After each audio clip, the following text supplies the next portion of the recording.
Hola, ¿qué tal? Muy buenos días, bienvenidos nuevamente. Estamos a punto de iniciar la videoconferencia del día de hoy. En esta ocasión nos acompaña la doctora Astrid Schildman, quien es investigadora en ciencias médicas de la Dirección de Salud Ambiental en el Centro de Investigación en Salud Poblacional del Instituto Nacional de Salud Pública de México, química farmacéutica bióloga por la Universidad Nacional Autónoma de México, UNAM, maestra en Ciencias de la Salud Ambiental, y doctora en Ciencias en Salud Pública en Epidemiología por la Escuela de Salud Pública de México, nivel 1 del SNI. Ha participado en diferentes proyectos de investigación en el área de salud ambiental, destacando la evaluación de impacto en salud de programas de estufas eficientes de leña en localidades rurales de los estados de Michoacán y San Luis Potosí en México. En actividades docentes ha participado como profesora en cursos de salud ambiental, así como directora asesora de tesis de alumnos en diferentes programas de posgrado. Participa como coordinadora adjunta del doctorado en Ciencias en Salud Ambiental. Ha publicado más de 20 artículos científicos en revistas arbitradas de circulación internacional, un capítulo de libro y ha presentado varios trabajos en congresos nacionales e internacionales. Así que pues un gusto tenerla el día de hoy aquí, doctora, bienvenida. Muchas gracias, el gusto es mío. Y pues adelante, en cuanto guste podemos dar inicio con la videoconferencia. Muchas gracias por la presentación, buenas tardes. Pues es un gusto estar esta tarde compartiendo algunos datos sobre salud ambiental en México. Es titulada esta presentación Situación de la salud ambiental en México. No pretende ser exhaustiva, es una revisión con algunos datos actuales para compartir con ustedes. Por lo tanto, pues es un panorama general de este campo, por lo que hablaremos un poco de qué es salud ambiental, varios datos sobre la situación en México y así como algunas propuestas que se pueden derivar al respecto. Primero, me gustaría comentarles que la misión de esta línea de investigación es aportar conocimiento actualizado sobre esta relación que existe entre ambiente y salud y también formar recursos en esta área con el fin siempre de mejorar la calidad del ambiente que repercuta también en el bienestar de la población. Así tenemos 3 programas en esta área, que es una maestría en salud pública con área de concentración en salud ambiental, también maestría en ciencias en salud ambiental, así como un doctorado en ciencias en salud ambiental. Estos 3 programas están actualmente en la convocatoria de la Escuela de Salud Pública de México. Y también me gustaría compartirles que la Dirección de Salud Ambiental, de hecho, es un centro colaborador de OPS-OMS en el área de investigación y formación en epidemiología ambiental. Para empezar, pues revisemos lo que queremos expresar con salud ambiental. El concepto que tenemos es que es aquella área de la salud pública que está dedicada a evaluar los riesgos de daños a la salud que son producto de la degradación y contaminación ambientales, así como de proponer y evaluar programas para su reducción.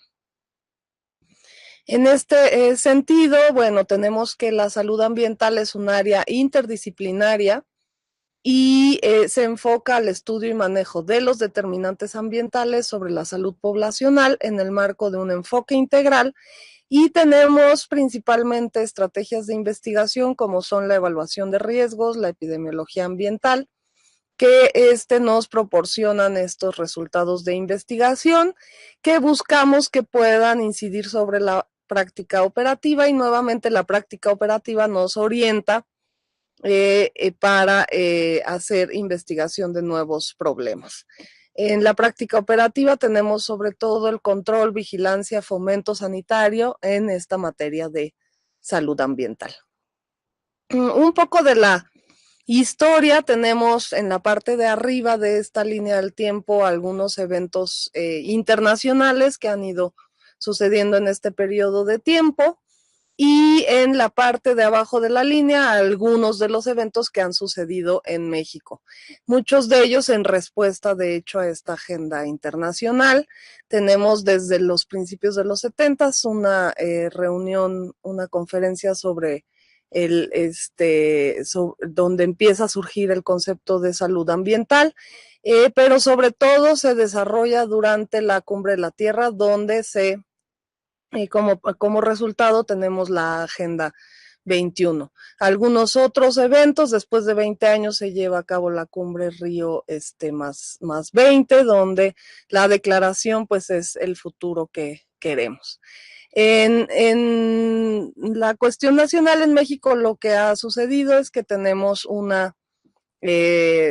para los años 70 una subsecretaría de mejoramiento del ambiente que de hecho estaba dentro de la Secretaría de Salubridad y Asistencia, y posteriormente, gracias a los eventos y agenda internacional, empieza a haber algunos cambios, como que surgen instituciones como Conagua o la Profepa o el Instituto Nacional de Ecología. Además se emite la Ley General de Equilibrio Ecológico y Protección al Ambiente. También se forma lo que en ese entonces era Semarnat, ahora es Semarnat, y en 2001 también la COFEPRIS, donde finalmente se anida una buena parte de la salud ambiental operativa.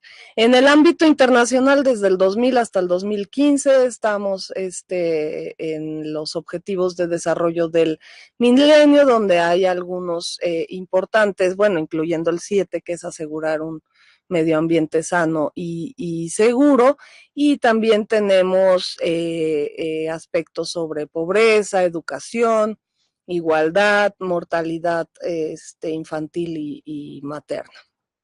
Después de los objetivos del desarrollo del milenio, pasamos en esta nueva agenda internacional a los objetivos de desarrollo sostenible, que son mucho más integrales, donde tenemos varios aspectos ambientales ya mucho más explícitos.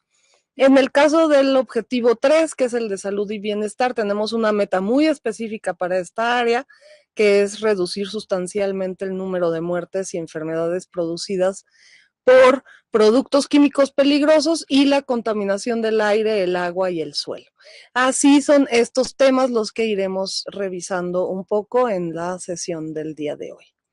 Uno de los enfoques que nos ha dado un trabajo que salió también a principios de este siglo, en el 2000, que es la evaluación de los ecosistemas del milenio, donde de hecho nos reconoce a la salud como un componente del bienestar humano, junto con otros importantes como seguridad, el material mínimo para una vida grata, buenas relaciones sociales, libertad de opción y acción. Y nos establece también estas posibles relaciones que hay entre el ambiente y el bienestar humano. El ambiente nos lo está clasificando en este diagrama como los servicios de los ecosistemas, que se dividen como los servicios de apoyo, de aprovisionamiento, de regulación y culturales. Y ahí tenemos algunas flechas que nos dan como qué qué tan fuerte y qué tan probable es esta relación. Las relaciones más fuertes y claras son entre los servicios de regulación, con salud, material mínimo para una vida y seguridad. Y tenemos muchas otras flechas que son más delgaditas, porque ahí hacen falta datos, no lo tenemos tan claro todavía. En este mismo sentido, esta evaluación de los ecosistemas también nos está desarrollando un poco más cuáles son esos cambios ambientales y cuál es ese deterioro de los ecosistemas, que de hecho está sucediendo por una creciente presión humana, que en primer lugar está el cambio climático. Tenemos también el ozono estratosférico, aunque ese aspecto ya no ha estado tan afectado en el último tiempo. Las acciones realmente sí han servido para recuperar un poco este servicio ambiental. Tenemos también toda la tala de bosques, cambio en la cobertura vegetal, degradación de tierras y desertificación, así como pérdida y deterioro de humedales, de la biodiversidad, el agotamiento y contaminación del agua dulce, la urbanización y sus impactos, y también todos los daños a los arrecifes y ecosistemas costeros. Estos cambios ambientales y deterioro de los ecosistemas pueden tener varios impactos sobre la salud. Los que tenemos más claros son los que están en el primer cuadro, que son los impactos directos sobre la salud. Y ahí hay un aspecto que es el que más, para el cual tenemos más información y es lo que más estaremos revisando en esta presentación, que es la exposición a los contaminantes. Tenemos otros impactos que están relacionados con los ecosistemas y también tenemos otro grupo de impactos que son indirectos, diferidos y desplazados, para los cuales es un poco más difícil tener la información clara, por lo cual esos son un poco menos estudiados en este aspecto. Esta es una publicación que salió hace poco tiempo en la Comisión Nacional de la Biodiversidad aquí en México, la CONABIO. Ellos han estado estudiando el capital natural de México. Y de hecho ahora han podido establecer este índice de capital natural, que es un indicador del estado y cambio en la biodiversidad, que se obtiene a través de el tamaño del ecosistema remanente y su calidad. Y así podemos ver esta información para cada uno de los estados, además de tener también el índice de transformación antropogénica, y donde podemos ver que tenemos algunos estados que sí están en una condición sustentable aún, en estas épocas, pero tenemos otro grupo de estados en el país que están ya bastante degradados y con problemas también con la biodiversidad, como son Tlaxcala y Veracruz, y bueno, la Ciudad de México, que también ha sido muy transformada con todo el proceso de urbanización. Y otros que están en riesgo, como Yucatán, como Guerrero, como Michoacán, entre otros que pueden ver en esta gráfica. Así es que, ¿qué son esos factores y cómo los estudiamos, ¿no? ¿Cómo influye entonces el medio ambiente en nuestra salud? Este es el diagrama de la Organización Mundial de la Salud, donde podemos observar claramente cuáles son esos factores que se han estado estudiando, para poder saber después cuánto de la enfermedad le estamos atribuyendo a estos factores que nos representan sobre todo la contaminación, aunque también la degradación ambiental. Uno de los principales que estaremos viendo es la contaminación del aire. Esto es sobre todo tanto en entornos cerrados como al aire libre. También tenemos todo un tema con agua, saneamiento e higiene y agentes químicos sobre todo. Tenemos también que se ha estudiado algunos factores físicos como la radiación ultravioleta ionizante y ruido ambiental. También tenemos todo un apartado de riesgos laborales, ocupacionales, y algunos de los factores que se han empezado a estudiar, aunque hay un poco menos de información, son algunas prácticas agrícolas en los entornos urbanizados y el tema de cambio climático. Ahí está esta publicación donde actualizaron estos datos en la OMS en el 2016, que pueden buscar y encontrar en internet. Y ahora también nos marca estos factores ambientales con qué causas de muerte están más relacionados.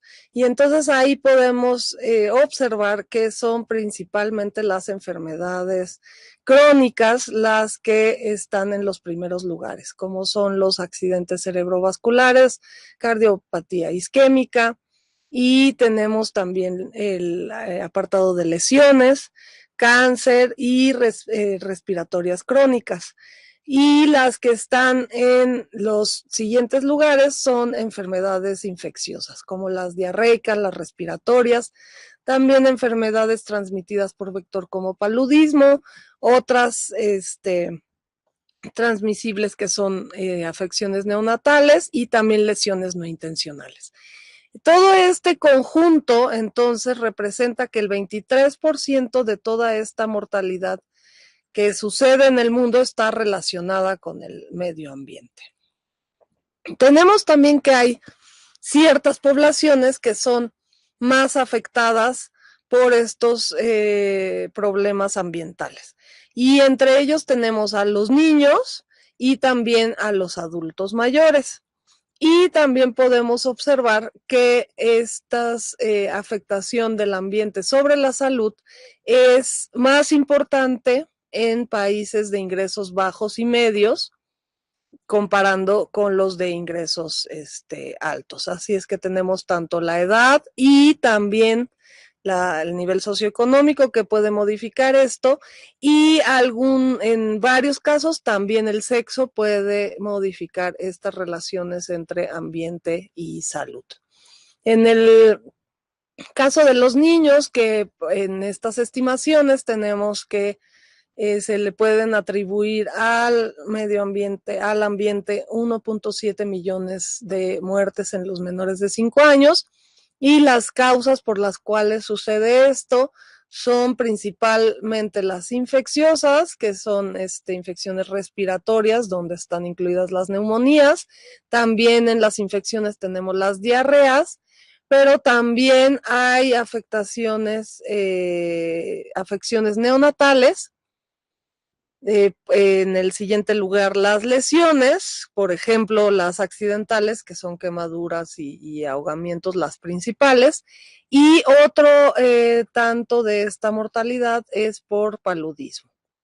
Entonces, cuando vemos en este grupo de edad, tenemos una estimación similar, el 26% de las muertes se pueden atribuir al medio ambiente. En el caso de los niños, ¿cuáles son esos factores ambientales que estamos estudiando? Pues la contaminación del aire, como ya lo mencionaba, también deficiencias en agua, saneamiento e higiene, pero además también tenemos que considerar el entorno edificado, que esto tiene que ver mucho con la urbanización. También se está incluyendo el humo de segunda mano de tabaco, que es otra forma de contaminación del aire. El cambio climático sí está incluido, además de desechos peligrosos, radiación ultravioleta y productos químicos peligrosos. Dentro de estos productos químicos peligrosos hay que tener en cuenta que tenemos además contaminantes orgánicos persistentes y desechos electrónicos, que también son una fuente de contaminación importante. Además de que en los niños es importante considerar que estas exposiciones a los principalmente contaminantes ambientales empiezan desde la vida intrauterina y pueden tener efectos para toda la vida. Este es un informe que ha salido recientemente. Se formó una comisión en la revista Lancet, donde revisan los casos, precisamente este tema de contaminación y salud. Y como ya venía yo mencionando desde antes, uno de los aspectos que más se ha estudiado, y aquí está en esta publicación, se hace énfasis en toda la parte de contaminación. Y nuevamente nos indican cómo estas muertes son mucho más evidentes en las condiciones de pobreza y en condiciones de vulnerabilidad. Así es que la gran mayoría de estas muertes están ocurriendo en países de bajos ingresos. Y el número que tenemos aproximado con estas estimaciones de las muertes son 9 millones de muertes prematuras, que nos indican que esto es el 16% del total de las muertes, que es mayor, por ejemplo, que 15 veces más que las que son por armas de fuego, por poner un ejemplo. Así tenemos en esta publicación que los factores que se están estudiando, para los cuales se está estimando esta mortalidad global, es para aire, para agua, para los aspectos, los factores ocupacionales, y finalmente en otra categoría juntamos lo que son suelos, químicos, metales. Y tenemos en el eje de las YES estas muertes estimadas para los diferentes factores en 4 barras diferentes, y la morada, que es la última, o rosa, es la de OMS, de la publicación que les mencioné anteriormente, y las otras barras son del Instituto de Métrica y Evaluación en Salud. Entonces aquí les cuento que este instituto se ha dedicado ya desde hace algunos años a emprender un gran proyecto que es el estudio global de la carga de enfermedad, y ellos han estado recopilando y armando una base de datos muy grande para 195 países, donde tienen la información por grupo de edad y sexo, y utilizan algunos indicadores para informar las pérdidas de salud que están relacionadas con causas específicas de enfermedad y lesiones. En este caso, pues estamos revisando aquellos que son los factores ambientales ocupacionales, y bueno, nuevamente podemos ver este número para nivel mundial, que son algo así como 9 millones de muertes que se atribuyen a estos factores ambientales. También nos muestran en esta publicación lo que se ha llamado los riesgos tradicionales y modernos, para que veamos que en el transcurso de este periodo, desde 1990, efectivamente en todo el mundo los riesgos modernos han estado aumentando, y los riesgos tradicionales sí han estado con una tendencia a disminuir. Estos son los datos recientes que se pueden buscar en este instituto. Tiene una página de internet con una visualización de datos muy impresionante, donde uno puede entonces tener estos resúmenes de todas las estimaciones. Estas son las estimaciones más nuevas de 2017 para México, y tenemos los años de vida perdidos, los años de vida saludables perdidos por cada 100,000, es el indicador que tenemos en esta gráfica, donde podemos ver que las partículas ambientales son el principal riesgo, el más grande, como estamos viendo. Esta es la contaminación de aire, a la que se le puede atribuir la mayor cantidad, la mayor carga de enfermedad en el mundo, y también esto se puede comprobar aquí en México. Y en estas nuevas estimaciones viene seguido por el contaminante, que es el plomo. En el caso de las muertes tenemos también este mismo comportamiento, y ahí está la página donde lo pueden consultar. Esto está abierto al público.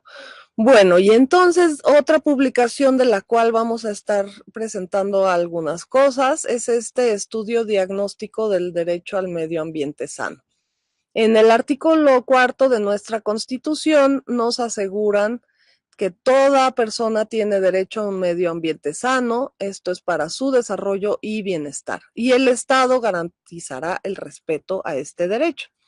En este primer estudio diagnóstico que hace el Coneval, nos define estos elementos bajo los cuales está haciendo el análisis, que pues se parece de hecho, a lo que manejamos en esta área de salud ambiental también, que es agua y saneamiento, calidad del aire. Luego hay todo un apartado de residuos sólidos urbanos peligrosos de manejo especial, sustancias químicas, también biodiversidad y suelos, cambio climático.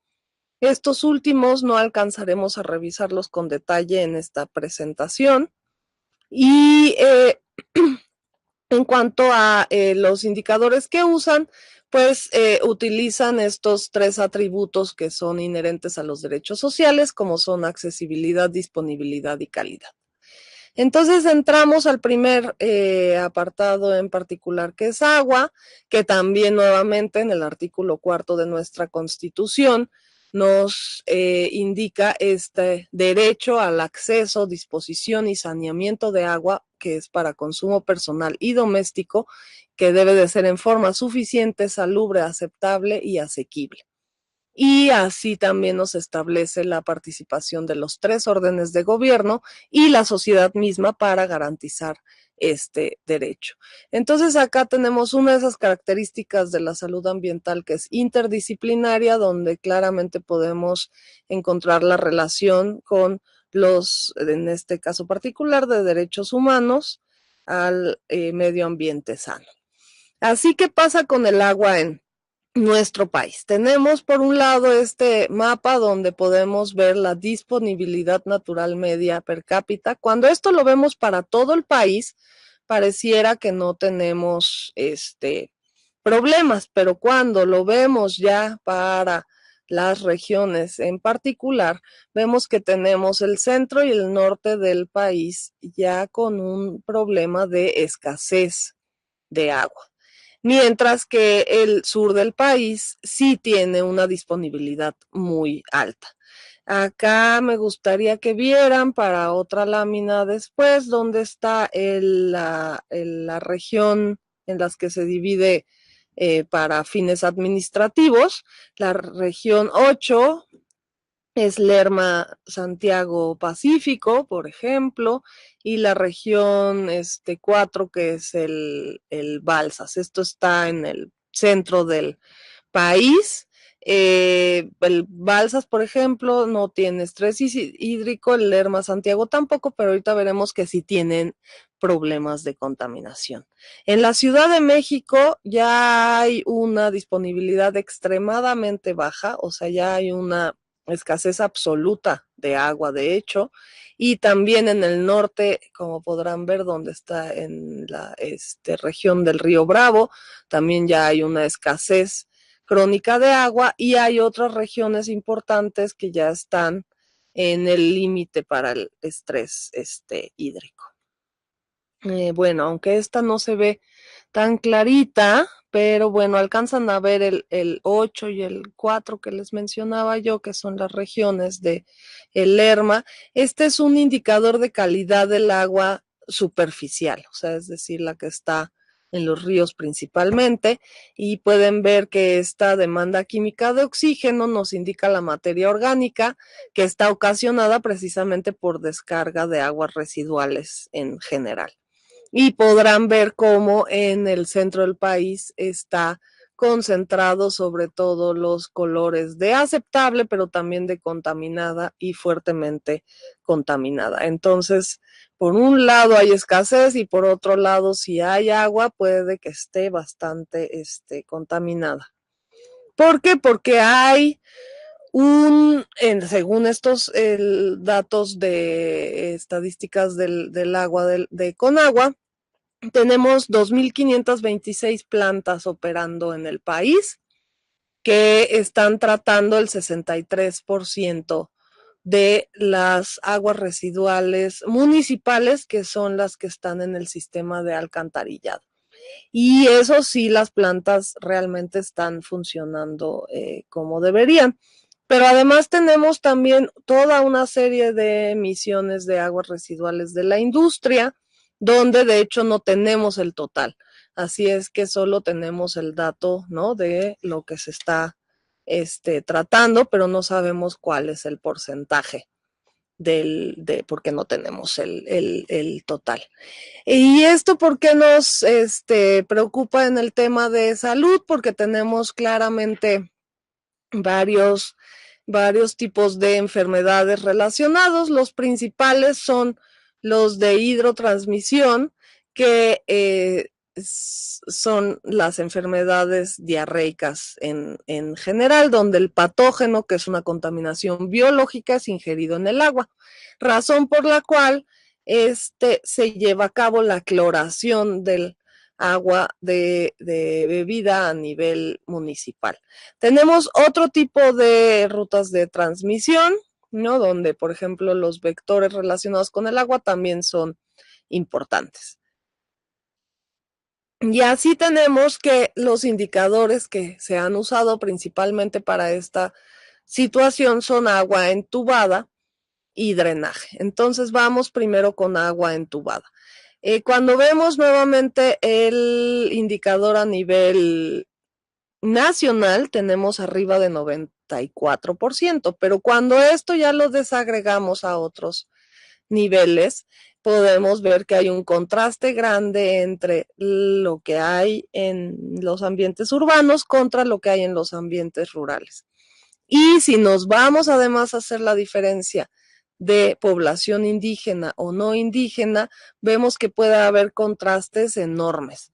Uno de estos contrastes muy grandes lo podemos ver en la tabla donde está el estado de Durango, donde tenemos el porcentaje de viviendas donde habita población indígena que no tienen agua entubada, es más del 40% comparado con las viviendas que no disponen agua entubada, que son de población no indígena, que es muy baja del 2%.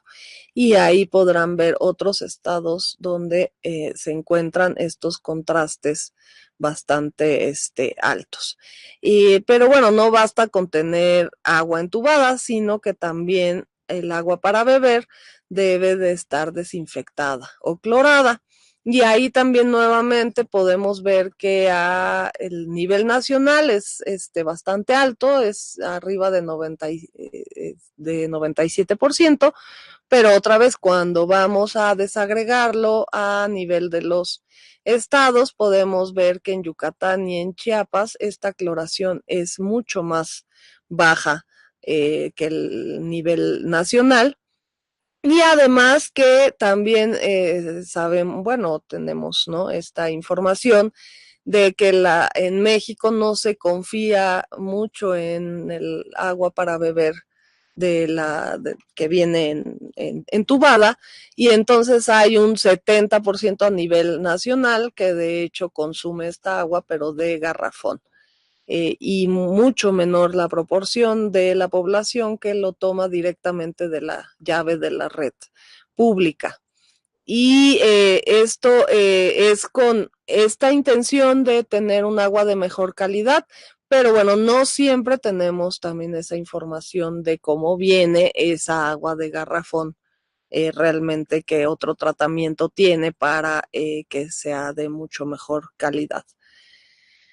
En el caso del drenaje, que es el otro indicador importante en este aspecto, nuevamente podemos ver que tenemos en el caso del panorama nacional una prevalencia bastante alta, arriba de 91%, pero cuando nos vamos otra vez a desagregar esto, ¿no?, la población indígena y la población rural tienen 73-74% de cobertura, y en algunos estados tenemos nuevamente esta desigualdad enorme, como es el caso de Durango, Chihuahua, también en Nayarit, en Sonora, en Guerrero, en San Luis Potosí, en Veracruz, en Oaxaca es un poco menos, es más parejo, casi, ahí buena parte de la población no tiene drenaje. Y en el caso, además, estos indicadores que les mostraba ahorita, pues son importantes y están incluidos en las estimaciones de las que les hablaba yo anteriormente para enfermedades diarreicas, pero tenemos también otro aspecto que de hecho no está claramente incluido en estas estimaciones, porque además de esa contaminación biológica del agua que estamos tratando de controlar con la cloración, también podemos tener contaminación química del agua. Y eso sucede ahorita en México, en varias partes veremos el mapa, sobre todo el agua subterránea, porque entre más escasez hay de agua, se empieza a sacar y a perforar los pozos más profundos, donde de manera natural puede haber la presencia de algunos elementos como es el arsénico y el fluoruro. por un lado de esta forma natural, aunque también a veces movilizados por algunos procesos como minería. Entonces tenemos aquí en México, de hecho, nuestra normatividad que todavía es vigente, que es la NOM 127, y ahí ahorita nos marca un límite para un límite permisible para el arsénico de 0.025, que vemos que en normatividad internacional están mucho más bajos, precisamente por los efectos a la salud que ahorita veremos. Y bueno, tenemos una norma que sigue en revisión, no se ha publicado, donde efectivamente este nivel ya baja a 0.01. Y algo muy similar sucede también con los fluoruros, que es otro de estos contaminantes que puede estar presente. Así tenemos estos mapas, igual una publicación muy reciente, donde hay integrantes de la academia, la sociedad civil, y se han dado a la tarea, por ejemplo, de marcar en estos mapas todos esos lugares donde se ha encontrado que el contenido de arsénico y de flúor es más alto que nuestra norma actual. Y si de por sí la norma ya es alta, ¿no? Está todavía con más razón por arriba de los límites internacionales, como veíamos. Así es que hacen estimaciones bastante altas de cuánta es la población que está expuesta, además de que puede suceder que los dos contaminantes se encuentren en los mismos sitios. ¿Y por qué nos preocupa esto? Bueno, el arsénico tiene efectos sobre la piel, esos son los principales que conocemos, pero además también puede tener otros tipos de efectos, incluso durante el desarrollo en la vida intrauterina, y es cancerígeno también, o sea, ya se ha demostrado también su relación, su elevación del riesgo de cáncer. Y en el caso de fluoruro, que ha sido un poco, bueno, menos estudiado, pero también podemos ver que tiene varios efectos sobre la salud, incluyendo también a la población infantil. Razón por la cual, pues, hay que, bueno, bajar estos niveles permisibles, pero también tener soluciones, ¿no?, innovadoras sobre qué tipo de agua van a poder tomar estas poblaciones que están ubicadas en los sitios donde hay contaminación de este tipo. Así es que algunos de los derechos, de los retos que podemos encontrar en esta publicación y con estos datos, es que, bueno, primero necesitamos un enfoque transversal, ¿no? Aquí nos lo mencionan para el abordaje del derecho del derecho al medio ambiente sano, pero que es lo mismo en el aspecto de salud ambiental, donde hay que establecer estrategias conjuntas en la materia. Así es que tendríamos que tener, por ejemplo, políticas de movilidad, de vivienda, de salud, entre otras. Y en el caso particular del agua, pues hay que ampliar la infraestructura de agua potable y servicios de saneamiento, en este caso drenaje, sobre todo en localidades rurales y comunidades indígenas. Si no se puede en la forma tradicional, pues también seguro hay opciones buenas, ecotecnologías, ¿no?, que se pueden fomentar en estos casos cuando estamos hablando de lugares alejados y de poco acceso. Y pues además para los que sí ya tienen el servicio de agua entubada, sobre todo, pues hay que garantizar esta disponibilidad efectiva y de calidad por sobre todo el aspecto que veíamos también de cloración. Ahora, en otro tema que es el aire, que es el otro tema muy grande que tratamos aquí en salud ambiental, pues la OMS de hecho le ha llamado la asesina silenciosa, ¿no? Es un importante riesgo para la salud, está relacionado con efectos cardiovasculares y respiratorios, así que estas muertes que se han estimado a nivel mundial son con enfermedades crónicas e infecciosas, como se puede observar. ¿Y cuáles son estas fuentes? Pues son diversas, porque puede ser en las ciudades muy, muy importantes el transporte, es una de las fuentes de emisión principales, pero también tenemos algunos lugares donde hay se levanta mucho polvo, que eso también da lugar a la contaminación, o que hay industria y la forma de suministrar energía, que también es una emisión importante, o las prácticas agrícolas, gestión de desechos. Y en el caso particular que está más concentrado en zonas rurales, el uso de combustibles sólidos en las casas. Todas estas son las fuentes de emisión. Pueden estar más expuestos o son más susceptibles los niños, las mujeres, los trabajadores al aire libre también. En el caso de los niños, pues es una amenaza muchas veces, ¿no? Invisible, y está relacionado incluso con ya dificultades bueno, efectos en el neurodesarrollo, reduce la función pulmonar que está creciendo en esta etapa, e incluso puede dejar efectos, ¿no? Para el futuro de estos niños, hacerlos más susceptibles a las enfermedades cardiovasculares o respiratorias crónicas, por ejemplo. ¿Cuáles son los contaminantes criterios? Son los que estamos midiendo y se encuentran en nuestra normatividad. Son el dióxido de azufre, el dióxido de nitrógeno, el monóxido de carbono, el ozono. Y en cuanto al material particulado, aquí pueden observar que por su efecto en la salud humana se han dividido sobre todo en estas partículas con menos de 10 micrómetros de diámetro aerodinámico, que les llamamos las PM10, y las partículas con menos de 2.5 micrómetros de diámetro aerodinámico, que son las PM2.5, que esas vienen sobre todo de procesos de combustión y además son las que ingresan hasta, ¿no?, los alvéolos en los pulmones y pueden estar ahí ejerciendo su acción tóxica.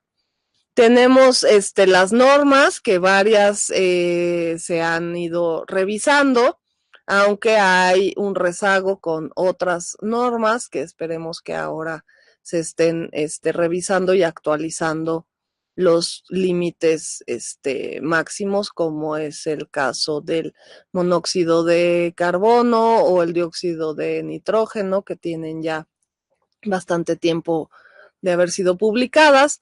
En el caso de ozono y material particulado, ese sí ha sido revisado y se establecieron límites permisibles más estrictos hace pocos años. Pero ¿cómo sabemos cómo andamos en estos niveles de aire? Pues solo cuando se mide. Tenemos que hay ya una cobertura en el país, aunque eso no significa que siempre todas estas estaciones de monitoreo estén funcionando al 100% como se esperaría. Y en el caso de la Ciudad de México es una red de monitoreo que ya tiene tiempo funcionando, donde además se pueden estar revisando los datos, ya sea ahí en la página en internet o incluso por una aplicación que puede ponerse en el celular. Y ahí en tiempo, bueno, real, cada hora están actualizando estos datos. Podemos ver en este código de colores el índice que se llama IMECA, que es el que nos sirve para informar y también para dar las recomendaciones. Cuando tenemos una mala calidad del aire, pues se recomienda que los grupos más susceptibles, ¿no? No realicen actividad física al aire libre, por ejemplo, para poder limitar la exposición. Este es un ejemplo y la tabla de cuáles son estas recomendaciones y los niveles que nos indica el índice. Y en una revisión, ya que tenemos pues más datos con todos estos sistemas de monitoreo atmosférico, con los datos de 2016, tenemos que hay zonas contaminadas. En el caso de las PM2.5, de hecho, la zona metropolitana que ha estado más afectada en este año es la zona metropolitana del Valle de Toluca, y también tenemos niveles elevados de este contaminante en Guanajuato, en lo que es Irapuato, Salamanca. También en la zona metropolitana del Valle de México seguimos con niveles elevados, aunque ya no es la zona metropolitana más contaminada en este aspecto. En cambio, con ozono sí. El ozono sí sigue siendo un contaminante que está muy elevado en el Valle de México, también en Guadalajara, en Pachuca, en Saltillo e incluso en el área metropolitana de Monterrey. Y en cambio las PM10, que pueden también tener fuentes naturales, como en zonas más áridas, como es precisamente Ciudad Juárez, Mexicali, aunque también Puebla y el Valle de Toluca y Monterrey tienen niveles elevados de este contaminante. Y entonces, ¿esto qué significa? Cuando lo comparamos en esta publicación del Derecho al Medio Ambiente Sano, hacen algunas recopilación de información también a este respecto. Ahí podemos ver, por ejemplo, que no todas las redes de monitoreo tienen los datos completos. Entonces, aquí en esta tabla podemos ver a Cuernavaca, por ejemplo, con 215 días con, con datos, y de esos 215 días, Cuernavaca, por ejemplo, tiene 15 que estuvo fuera de norma, esto para ozono. Así es que tenemos estas estimaciones que veíamos hace rato. Estas son para 2016.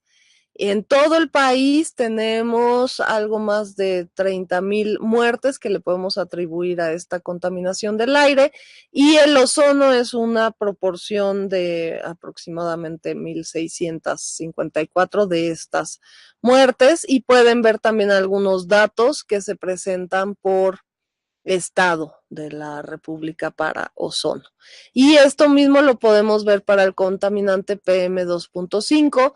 Nuevamente podemos observar que hay varias redes de monitoreo que no tienen los datos continuos, por ejemplo Tijuana, por ejemplo Tula, pero bueno, aún así, con los días que tienen registro, se puede hacer algún trabajo para saber cuál es su situación. Y ahora sí, de estas PM2.5 es la mayoría de estas muertes que se atribuyen a la contaminación del aire, y podemos ver nuevamente en la gráfica datos en el tiempo para 3 lugares diferentes del país. Así es que en la Ciudad de México estamos hablando para 2016 de más de 2,500 muertes prematuras que se pueden atribuir a este factor de riesgo en particular. También aquí les traigo una página que pueden consultar, que también está abierta al público, que ahí pueden ver que es pollution.org.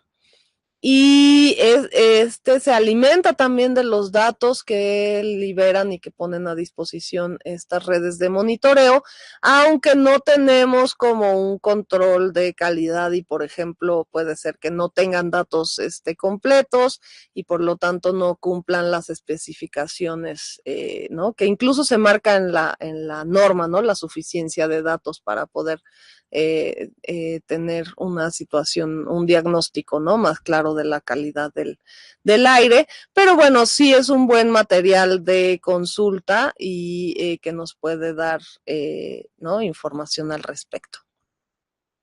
En el caso de la contaminación del aire en interiores, pues tenemos un proceso de combustión, o sea que tenemos también estos contaminantes, sobre todo PM2.5, que es el que nos representa esta mezcla de contaminantes del aire.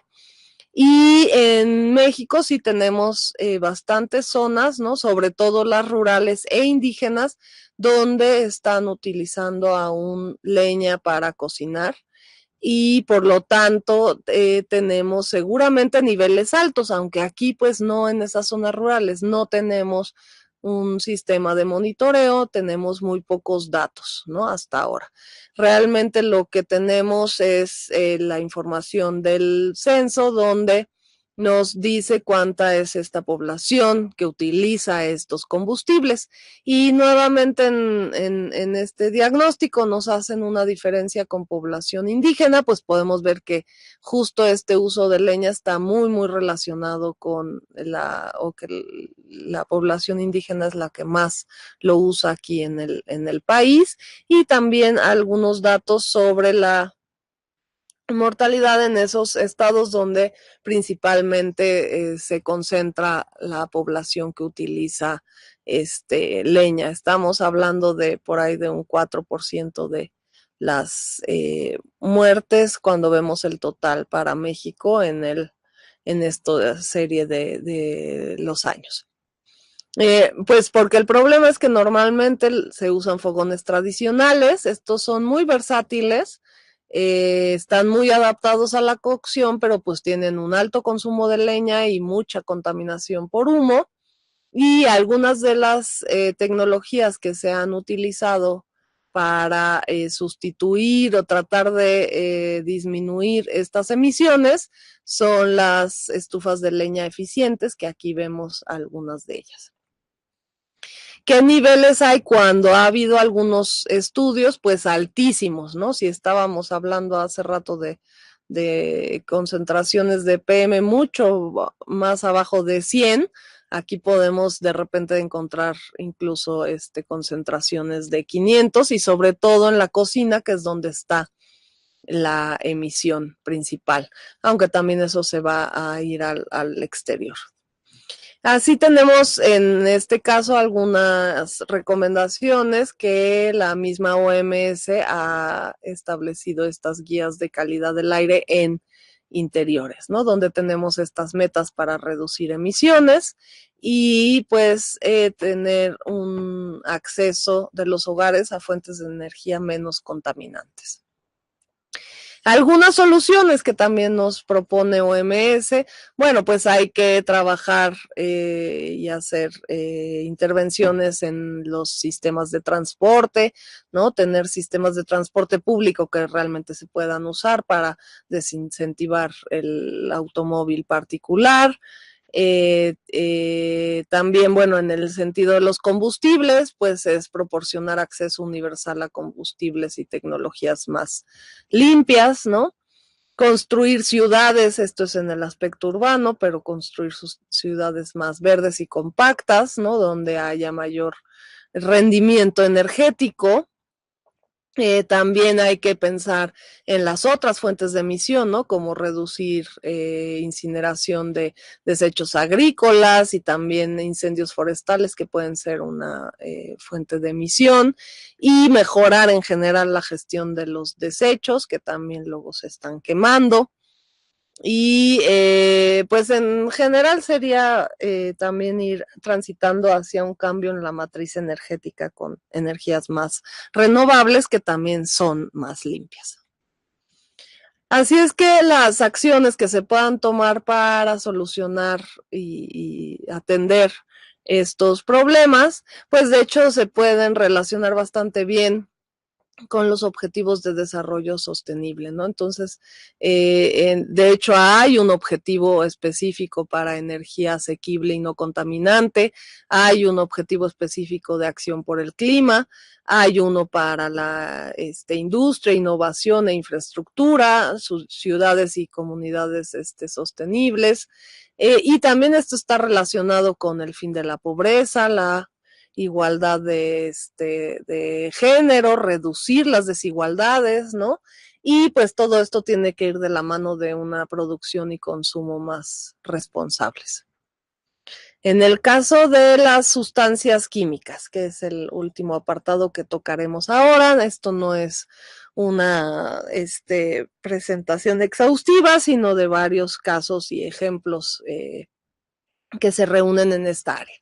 Bueno, entonces esto es más que un contaminante, es un escenario que puede llevar a una contaminación y degradación ambiental, ¿no? Porque la minería se ha visto claramente cómo tiene unos efectos terribles sobre degradando los ecosistemas con un uso intensivo además del agua, donde por sus procesos se movilizan, ¿no? Todos estos metales que estaban en el suelo, por lo cual representa riesgos a corto y largo plazo. Y en una publicación también de una tesis reciente, pues hacen trabajo donde podemos ver que se ha concesionado hasta el 20% del territorio nacional, así es que sí es un tema preocupante para nosotros, y que además muchos de estos lugares de minería que se explotan o que se quieren explotar, pues están justo en esas zonas que ya veíamos con escasez de agua. Entonces, bueno, hay que estar al pendiente. No tenemos realmente tantos datos ya de cuáles son los niveles de exposición o los efectos a la salud que se pueden atribuir. Hace falta información ahí, no tenemos realmente tantos números. Y aquí en esta página que les mostraba como ejemplo, bueno, también nos sirve para también hace una recopilación de sitios contaminados. Entonces, por ejemplo, podemos ver este sitio que marca en esta base de datos donde están los jales, ¿no? Los jales que son estos desperdicios que van saliendo de los procesos de la minería y que además se quedan ahí al aire libre ya que les caiga la lluvia, y donde esta organización que se dedica a reunir esta información nos marca que el contaminante clave es arsénico, ¿no? Y bueno, así pueden ver algunos ejemplos. Acá ahorita más adelante les traigo un par más de estos ejemplos. Otro de los escenarios donde puede haber, y bueno, hay, ¿no? Unos mayores niveles tanto igual de degradación como de contaminación ambiental son los corredores industriales. Acá podemos ver de hace algunos años que recopilaba esta información la Profepa, que tiene entonces identificados 10 principales corredores industriales. Tenemos, por ejemplo, en el Golfo es uno enorme de toda la parte de petróleos y petroquímica, pero también en el centro del país tenemos corredores varios que de hecho buena parte de esas emisiones de aguas residuales industriales pueden venir de este tipo de lugares, además de emitir bastantes contaminantes también a la atmósfera. Entonces, este es otro escenario importante que hay que tener en cuenta con todos estos problemas ambientales y potenciales efectos a la salud que puede tener. El contaminante que sí veíamos muy claramente desde que les presentaba yo algunos estos datos nuevos de carga de enfermedad es el plomo.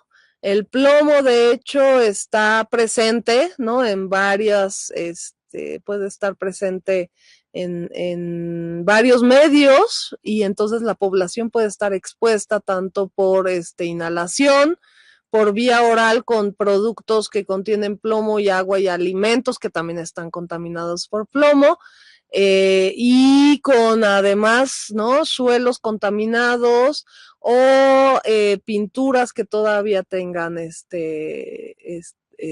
plomo, y por eso también la población muy susceptible en estos casos son los niños, que por sus características pueden tener una mayor exposición.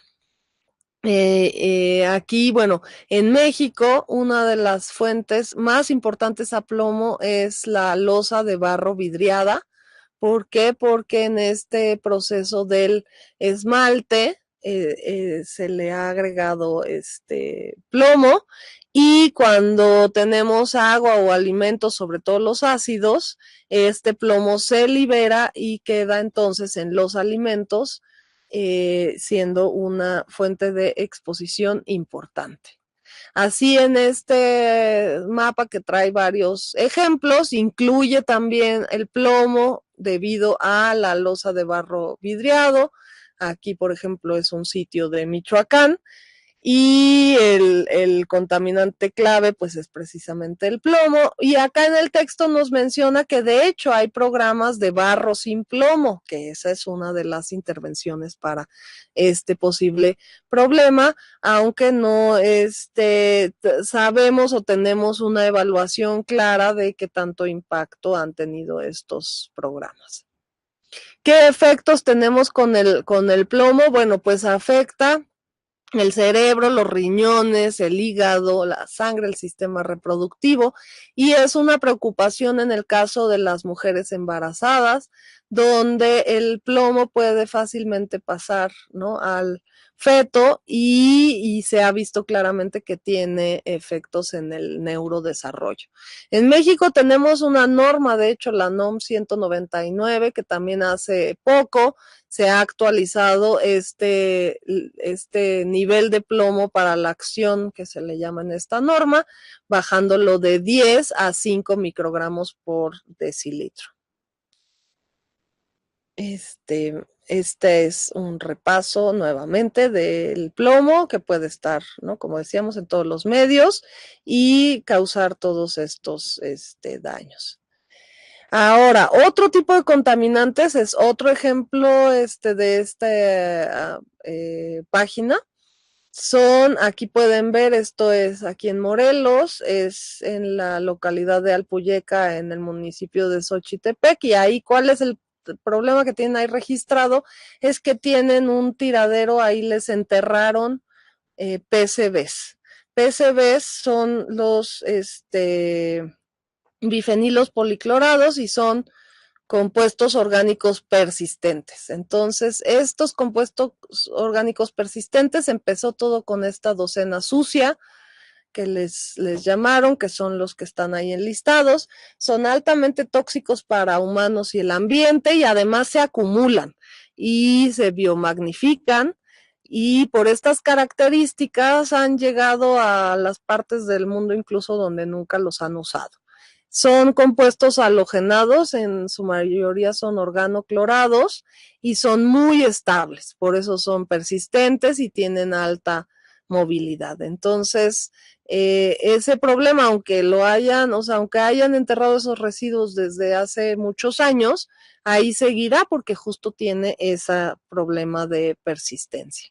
Entonces tenemos algunos convenios internacionales, de hecho, donde México está afirmado. Uno de ellos es el convenio de Estocolmo, que precisamente ha estado tratando de controlar, reducir o eliminar descargas, emisiones y liberaciones de estos contaminantes al ambiente a través de varias medidas. Pues una de ellas pues es ya prohibirlos, ¿no? Y aquí está, por ejemplo, el caso del DDT, un insecticida que se usó mucho aquí en México y precisamente con estas características de persistencia aún sigue en el ambiente y en la población humana también. Así, hace algunos años también se realizó un estudio comparando los tres países, ¿no?, con muestras de sangre materna, ¿no?, justo de mujeres que iban a tener hijos, y ya se identificaban desde antes algunos posibles lugares donde hubiera altas concentraciones de estos contaminantes.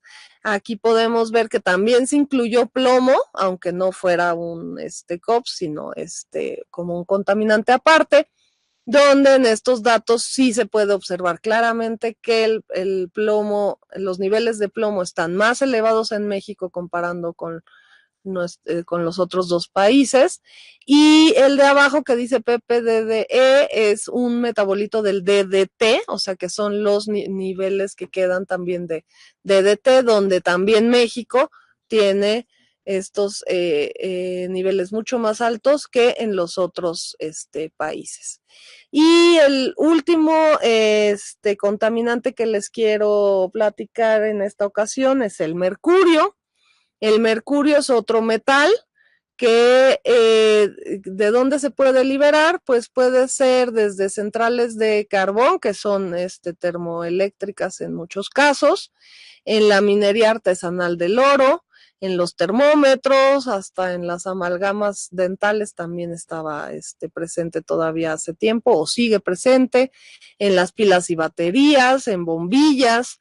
¿Y qué es lo que sucede? Que si estos contaminantes se liberan al ambiente, el mercurio también tiene un proceso de biomagnificación y bioacumulación. Entonces que se va quedando en la cadena trófica y donde se puede acumular, y se ha visto claramente, es en los pescados y en los mariscos.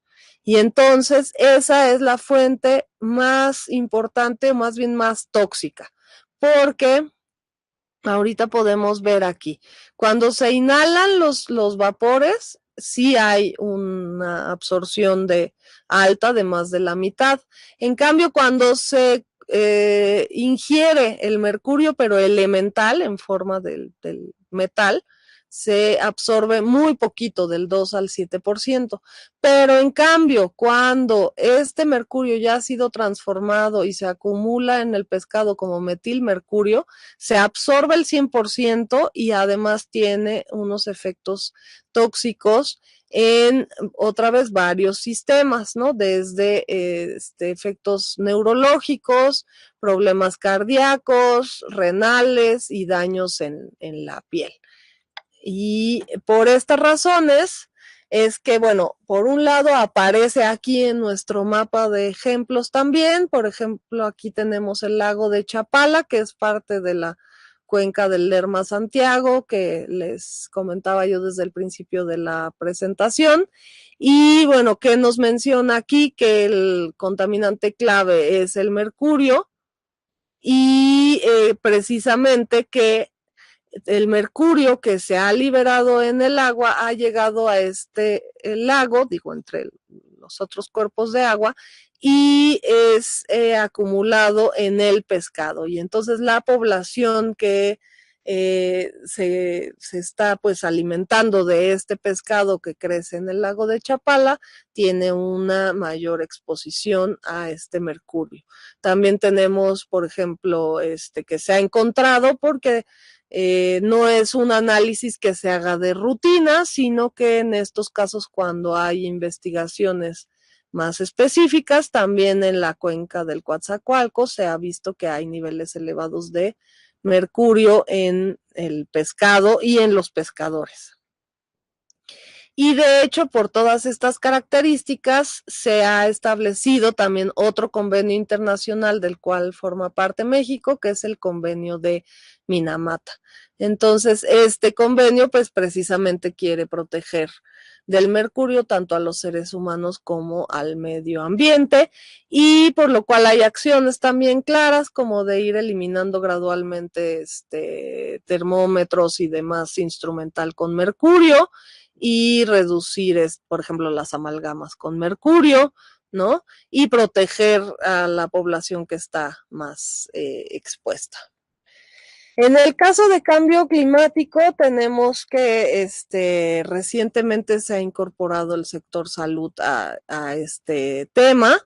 Y este es un diagrama que nos muestra, de hecho, cuáles son los peligros que son estos eventos climáticos. Ahí tenemos el listado que puede estar poniendo en peligro precisamente a los habitantes, pero también se incluyen aquí como la infraestructura, y además hay ciertos sectores más vulnerables.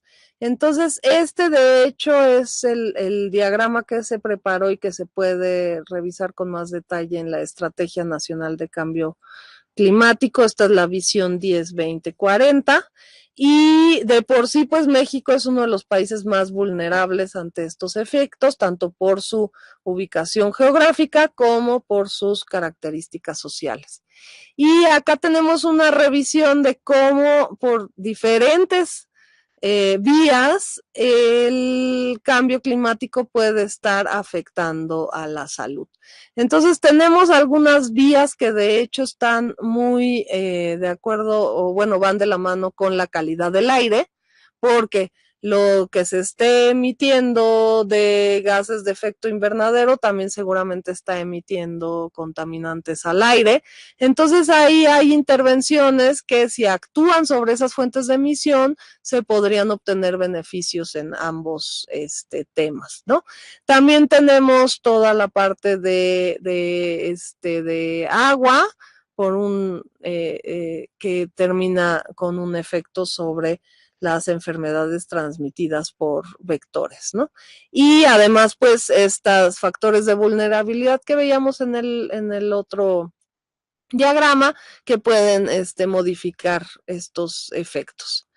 Así es que tenemos un trabajo, por ejemplo, de cómo bajo los escenarios de cambio climático, donde estaríamos esperando que se incrementen los casos de dengue para el 2030 o que se esté aumentando la mortalidad por enfermedad diarreica aguda para el mismo periodo.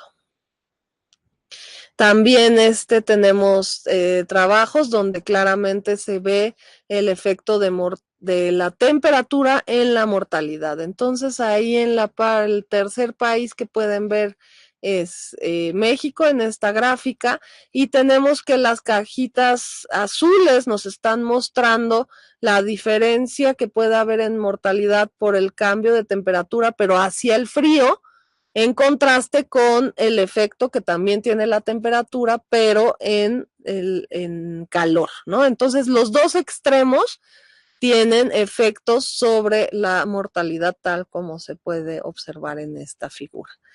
Entonces, ¿qué intervenciones tenemos en este caso para el cambio climático? Bueno, aunque es en general también para todos estos problemas que hemos estado revisando, podemos tener acciones de mitigación, que estas lo que buscan es reducir este ritmo del cambio o este ritmo que ha sucedido de contaminación, o acciones de adaptación, y ahí podemos estar mejorando las condiciones del sistema para que resista mejor estas presiones, ¿no?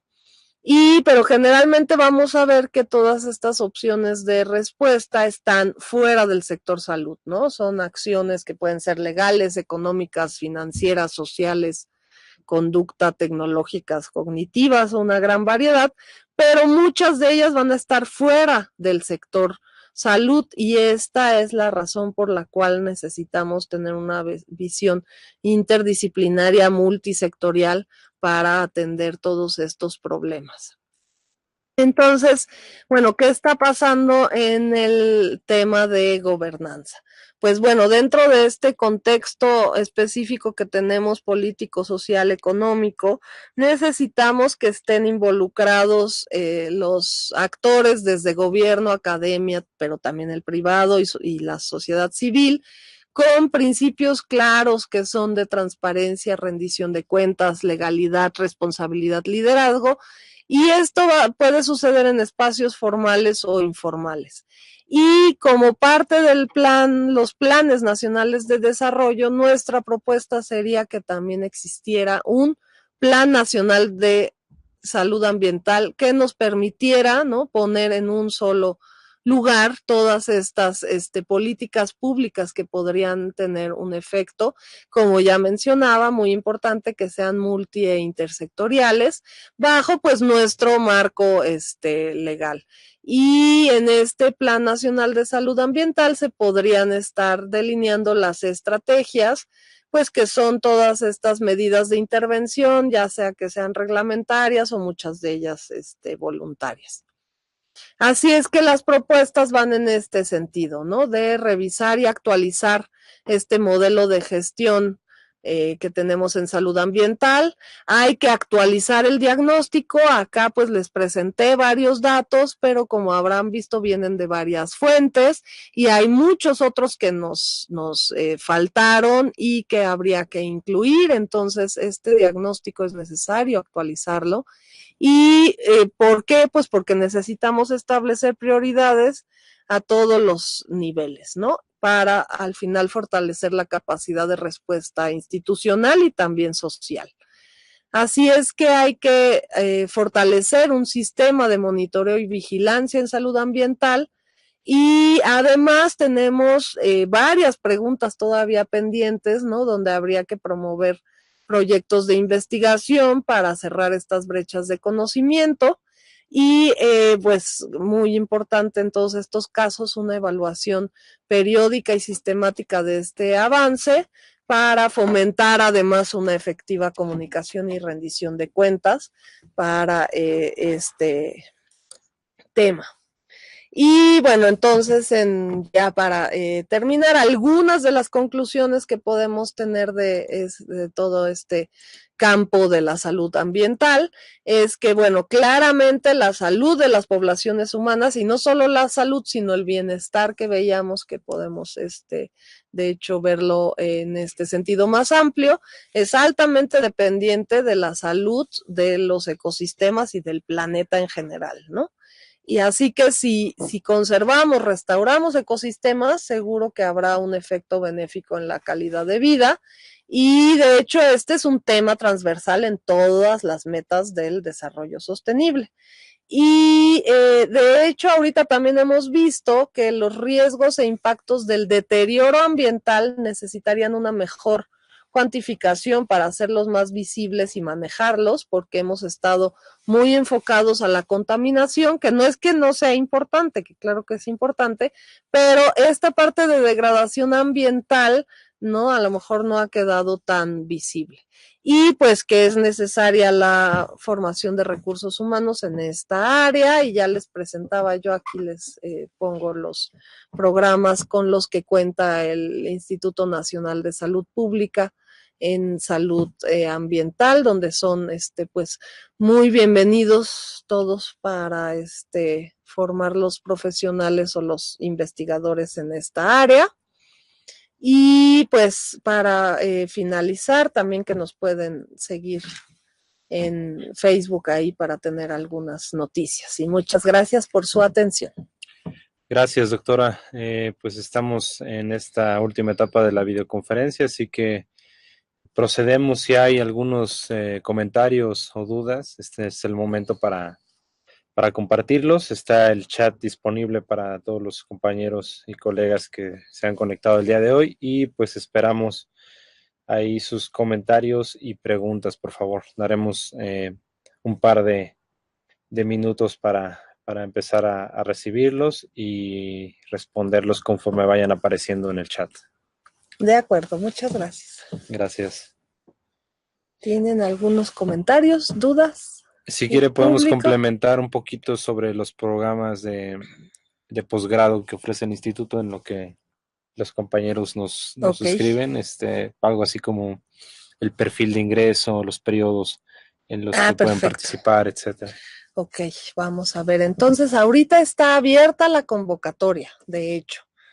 Pueden entrar y consultar la convocatoria en la página del Instituto Nacional de Salud Pública.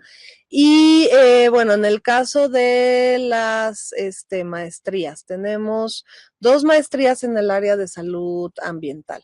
Una está enfocada más a la investigación operativa, que es la maestría en salud pública, y la otra maestría está más enfocada a la investigación, que es la maestría en ciencias.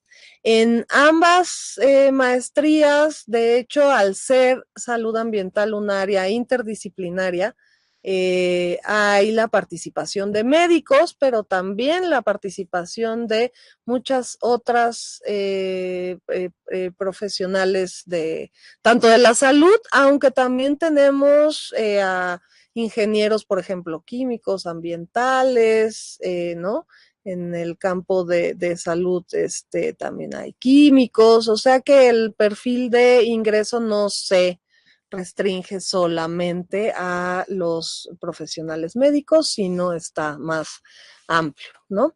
En esta convocatoria pueden ver que hay varios requisitos para el proceso de selección, el cual incluye realizar el examen de Ceneval, el examen 3, que es uno de los elementos para elegir a los mejores candidatos para estos programas.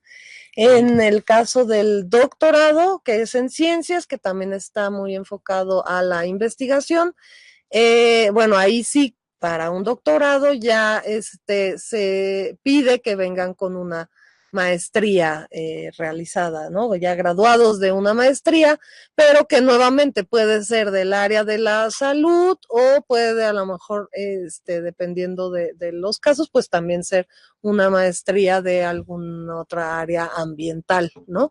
Donde el interés ahora venga en enfocarse a los problemas de salud y a todas estas posibles intervenciones que revisábamos. Correcto, doctora, muchas gracias. Tenemos una pregunta de Antonio Paulín Vadillo que nos dice, gracias por la conferencia. Y su pregunta ¿es posible reducir los daños de la termoeléctrica de Huesca como lo ha planteado el gobierno? Sí, el tema es ahorita bastante actual. Como veíamos, pues uno de los grandes problemas de una termoeléctrica es que va a haber un proceso de combustión. Entonces, irremediablemente, cuando hay un proceso de combustión, va a haber emisión de contaminantes. Dependiendo del combustible, esto podrá ser más o menos, pero bueno, de que va a haber una emisión, va a haber una emisión, ¿no? Y yo creo que, pues, sobre todo también en este tema, la discusión va hacia dónde queremos ir en nuestra matriz energética, que en algún momento lo mencionaba en la presentación. Bajo los objetivos de desarrollo sostenible, de hecho, la apuesta es ir hacia energías más limpias, que no sean contaminantes, ¿no? Entonces, yo creo la postura más que apostar por este tipo de generación de energía con nuevamente combustibles fósiles y seguir emitiendo, pues sería buscar si no hay opciones que sean mucho más limpias y renovables, ¿no? Siendo que México tiene un potencial enorme, o sea, México tiene una radiación solar, ¿no? Enorme, hay también viento, entonces, más que tratar a lo mejor de reducir las emisiones que podría tener este proyecto, pues creemos que sería, ¿no? Más, la opción sería más bien ver hacia el futuro bajo esta óptica de energías renovables y limpias, ¿no? Entonces, en vez de poner una termoeléctrica, ¿por qué no se pone un campo, ¿no? Grande de celdas solares con energía fotovoltaica? Yo creo que esa sería como una postura, ¿no? Y desde su perspectiva es cada vez menor como esta brecha que se percibía hasta hace unos años de que las energías limpias eran a su vez costosas para la implementación. Ahora ya es un poco más fácil conseguir este tipo de proyectos. Ajá, o sea, por un lado hay, exacto, hay como desarrollos tecnológicos que van haciendo más factible el uso de las energías limpias, ¿no? Y bueno, sobre todo yo creo, si viéramos el costo total, ¿no? Si pusiéramos sobre la balanza cuánto cuesta la termoeléctrica, la pura instalación, a lo mejor no es tan cara, pero si le sumamos todos estos efectos sobre la salud y el ambiente que hemos estado revisando, que son costos también finalmente, ¿no? Entonces, podría ya asemejarse un poco el costo, ¿no? Con todo y efectos, con el costo que tendría un proyecto, que sí son más caros todavía estos proyectos de energías limpias y renovables, pero que tendrían muchos beneficios, ¿no? Entonces, se reduciría la carga de la enfermedad en la región. Entonces, con un análisis de ese tipo, podríamos tal vez ver que se asemejan los costos en estos escenarios, ¿no? Esa sería. Correcto. Nos pregunta Karen Arteaga. Hablando sobre gobernanza y la necesidad de políticas hacia salud ambiental, en la reunión realizada hace un par de semanas, ¿se realizó alguna propuesta? No estoy seguro Ay, sí, cuál reunión. exacto, porque exacto, no sabríamos bien cuál es la reunión. Karen, si nos puedes especificar un Ajá, poquito más, por favor, en cuál reunión. sobre la Pero pregunta. bueno, sí, exactamente. El tema de salud ambiental se ha visto un poco como desdibujado en la agenda en los últimos sexenios, ¿no? Y entonces en el brazo operativo que es COFEPRIS, pues entre todas las demás actividades que han tenido se ha ido dejando un poco de lado este tema y hay como varios aspectos que no está claro a quién le toca, ¿no? Se necesitan un montón de análisis, por ejemplo, de, ¿no? Si queremos saber cuánto mercurio tiene el pescado, pues alguien tendría que estar haciendo estos análisis, ¿no? Entonces, ese tipo de aspectos sí se están revisando, ¿no? Hay también o sea, estas iniciativas de tener mesas intersectoriales, ¿no? Donde se vayan revisando varios de estos temas en este gobierno. Entonces, bueno, sí pareciera que vamos transitando hacia, ¿no? Al menos la revisión de cómo se pueden atender todos estos diversos problemas. José Ángel Hernández Mariano nos pregunta, ¿hay posibilidad de que en los países donde existen reservas de DDT se pueda emplear de nueva cuenta debido a la presencia de enfermedades emergentes y reemergentes? Exactamente, de hecho hay todos unos inventarios de plaguicidas caducos, entre ellos DDT, o sea, todavía hay aquí en México sitios donde se almacenan, que son un peligro también, ¿no? Por ser estos contaminantes persistentes, pero pues no, dados los compromisos que ya ha adquirido México, por ejemplo, con el convenio de Estocolmo que les mencionaba yo en la presentación, ahí ya se han hecho compromisos claros de que no se va a utilizar, aunque exactamente quedó como una pequeña cláusula de que en caso solo para acciones de salud pública se podrían utilizar. Pero creo que ya hay muchas otras opciones Alternativas. alternativas, entonces no creo que esos ajá, o sea, estos inventarios caducos se vuelvan, además de que ya han caducado. Entonces, más bien ahora el problema es ¿Cómo cómo, deshacerse de ellos? exactamente, cómo tratarlos de la mejor, ajá, manera, ¿no? Es como los PCBs que les platicaba de Alpuyeca, ¿no? Pues llegaron ahí, los enterraron, pero entonces ahora hay que acercarse con los expertos a ver cuál es la mejor forma de tratar esos, ahora sí que ya son residuos, ¿no? Entonces, si yo no esperaría que se usara DDT, sino pues otras alternativas y que pues se resuelva cuál es la mejor forma de disponer de esos residuos. Correcto, pues parece que con esto estaríamos concluyendo los comentarios. Si alguien tuviera uno en particular, pueden comunicarse vía correo electrónico o vía Sí, con Facebook, gusto. ¿cierto? Entonces, si alguien desea ahondar en el tema, pues están los datos de la doctora disponibles y conocen la mayoría y si no, también en breve lo verán en su pantalla el procedimiento para poder contactarnos para dudas, comentarios de forma general del programa de videoconferencias y para la obtención de sus constancias, que también ya es un procedimiento muy estandarizado y lo pueden realizar el día de hoy durante prácticamente todo lo que le resta al día. Y pues nuevamente agradecer a la doctora Astrid por Muchas acompañarnos. gracias. Gracias, un gusto tenerla el día de hoy aquí con nosotros y los mantenemos nuevamente al tanto de próximas videoconferencias, así que muy atentos a su cuenta de correo electrónico y pues desde el Instituto Nacional de Salud Pública les enviamos un muy cordial saludo y que tengan buena tarde y buen provecho. Gracias, hasta luego.